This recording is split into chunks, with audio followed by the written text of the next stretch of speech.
Olá, turma! Vamos dar então continuidade à nossa aula sobre metodologias ativa.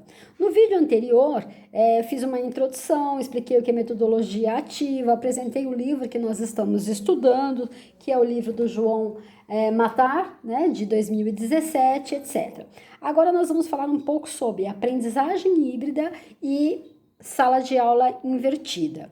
Então, a aprendizagem híbrida, para a gente começar a pensar sobre esse processo, primeiro a gente tem que entender que a educação ela acontece num espaço contínuo de aprendizagem. Ou seja, a educação ela não se dá somente no ambiente escolar, na sala de aula propriamente dita. Ela acontece em casa, ela acontece na rua, ela acontece por meio das tecnologias e etc. Tá certo?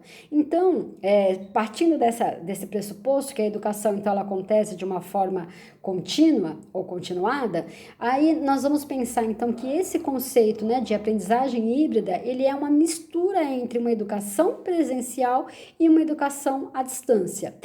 O autor vai citar aqui, né, que a aprendizagem híbrida é um programa de educação formal, ou seja, a educação formal é aquela educação que nós temos, que tem um certificado, né, que tem lá todos os seus objetivos, competências, habilidades, etc. Então, é um sistema de educação formal no qual o estudante aprende em parte num ambiente de aprendizagem online e em parte no meio de um ambiente de aprendizagem físico. No ambiente de aprendizagem físico, ele é supervisionado, né? E aí, para o autor, estaria longe de casa. Bom, isso quer dizer o seguinte, né? Então, essa educação híbrida, então, em parte, ele vai fazer individualizado, não é? Online, lá no seu computador, no seu celular, enfim, né? E a outra parte da aprendizagem, ela vai se dar na escola, tá? Nesse espaço no qual vai ter o professor, a professora como um mediador neste processo de ensino-aprendizagem. O texto, né, o livro, ele nos traz 4 modelos de aprendizagem de ensino híbrido. É claro que existem outros que vocês poderão pesquisar posteriormente. Vamos nos ater aqui então aos 4. O primeiro é o modelo de rotação. Nesse modelo, o docente ou a docente, ela vai organizar os grupos de trabalhos em estações. Cada estação vai realizar uma atividade diferente relacionada a um tema. E depois vai haver uma rotação entre esses grupos e de modo que todos os estudantes passarão por todas as estações. Isso quer dizer o seguinte: então tá, você vai trabalhar o tema de história da educação na antiguidade. Tá, então eu vou dividir os estudantes em sala em 3 grupos diferentes, tá? E aí eu vou pedir para o grupo 1 fazer uma pesquisa na internet, né? Claro que eu vou disponibilizar Wi-Fi, material, etc. Uma pesquisa na internet sobre a educação na Grécia. Ok? Aí o grupo 2 vai fazer uma leitura sobre, né, de um texto específico sobre a educação na Grécia. O grupo 3 já vai preparar como se fosse um psicodrama, né, que a gente chama. Ele vai fazer um teatro sobre a educação na antiguidade grega. Aí perceba, então, nós vamos ter 3 grupos diferentes com o mesmo tema, cada um fazendo uma atividade diferente, sendo que pelo menos uma dessas atividades é virtual.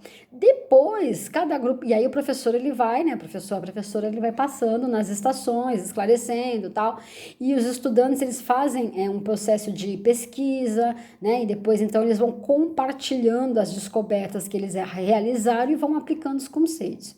E aí, quando terminou, então, a primeira parte, faz o quê? Uma rotação. Então, terminou a primeira rodada, o pessoal que estava fazendo a parte virtual vai fazer o estudo do texto, quem estava fazendo o teatro vai fazer a parte virtual e assim sucessivamente, tá bom?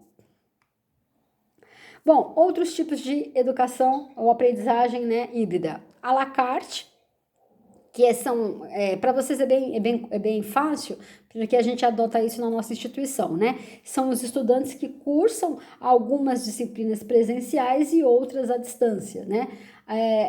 Até 2019, né, nós tínhamos aí que poderia ser no máximo 20% dessa educação à distância. Agora isso ampliou até 40%. dependendo do curso superior. Então, geralmente, nesse caso, o que acontece? Então, você vai ter lá 5 disciplinas no semestre, 4 são presenciais e 1 é à distância, ou 3 são presenciais, 2 à distância, e assim por diante. O outro modelo, né, seria flex, e aí nesse caso, então, você vai ter a aprendizagem que vai acontecer de uma forma online, né, o que vai dar maior flexibilidade para o estudante, para estudar no horário que ele achar que é melhor, etc. Mas necessariamente vão ocorrer atividades presenciais nos polos, né? E essas atividades serão, então, intermediadas ou mediadas pelos tutores. Então, você tem essa atividade flex, tanto online como nos polos aí com atividades presenciais, que podem ser estudo de caso, pode ser resolução de problemas, enfim, né? Diferentes tipos de atividades presenciais. E por fim, você tem a atividade virtual enriquecido, né? Que são sessões obrigatórias presenciais e o restante do curso ele é online. Então veja, existe uma diferença entre cada um. O Lacarte ele vai ter 3 ou 4 disciplinas presenciais, 1 ou 2 à distância. O Flex ele faz à distância, mas ele tem atividades que tem que realizar lá no polo. O virtual enriquecido, ele vai ter aulas da mesma matéria, né? Então, vai ter a matéria de História da Educação. Então, você vai ter aula 1 vez por mês, né? Então, vai ser obrigatório você fazer 1 vez por mês na instituição e as outras 3 aulas do mês serão online, tá? Deu para entender a diferença? Mediante essas possibilidades, né, a gente percebe que vai mudando também a própria estrutura das instituições, né? Hoje em dia já é comum você ver polos, né, de apoio ou instituições que oferecem atividades à distância, que também disponibiliza para os alunos bibliotecas, laboratórios de informática, espaços e uma infraestrutura para o caso do aluno querer realizar suas atividades à distância na própria instituição. Bom, concluindo então o modelo híbrido, né, nós vamos ver que ele vai permitir um ensino personalizado com atividades online, ele permite, por um lado, maior aumento de flexibilidade para os estudantes e, por outro, os alunos não vão perder a socialização, né, que eles falam que é tão importante, né, no processo. Quando você faz uma faculdade, os alunos gostam de estar juntos, de estarem na escola, de eventualmente depois fazer uma esticadinha depois da aula, aquela coisa toda, né? Assim como estar presencialmente com o professor, com a professora, etc.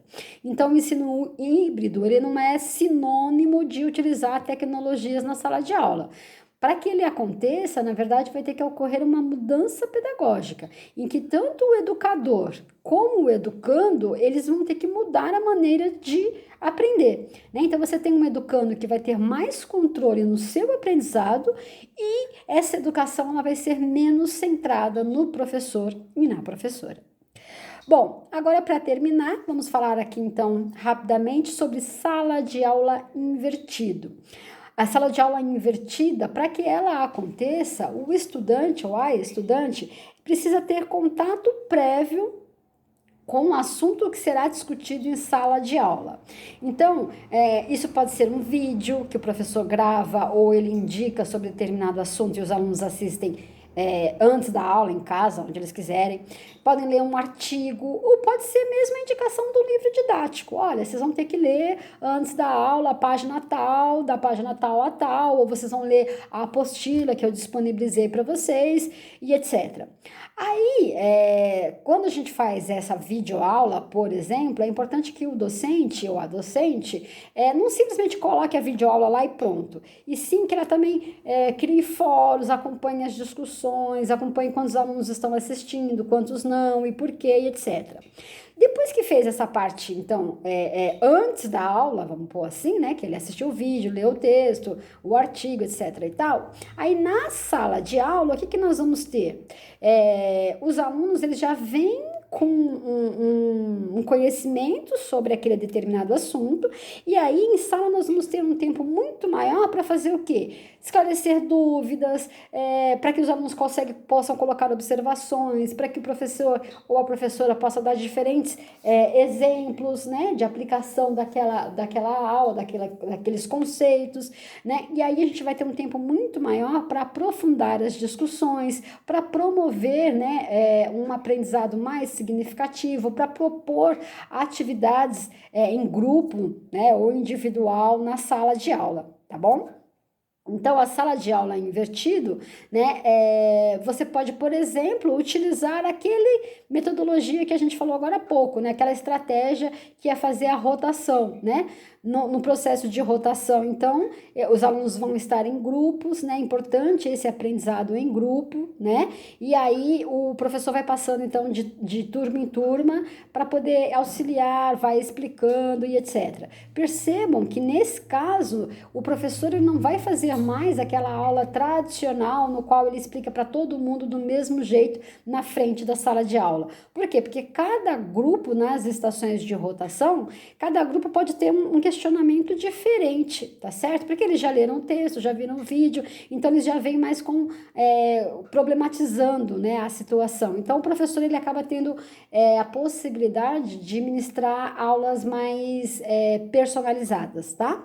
Agora, gente, não adianta nada fazer uma sala de aula invertida, pensar nisso tudo e depois realizar uma avaliação tradicional, né? Então é preciso também pensar em diferentes formas de avaliação desses estudantes. Mas as avaliações é assunto para uma próxima aula. Então aqui está então a referência da nossa aula e aguardo vocês então lá na nossa plataforma para que possamos discutir um pouco o livro e aí a partir desses vídeos que nós estamos fazendo aqui então uma sala de aula invertida, né? Então a partir dos vídeos aí a gente vai poder aprofundar mais o assunto. Até mais!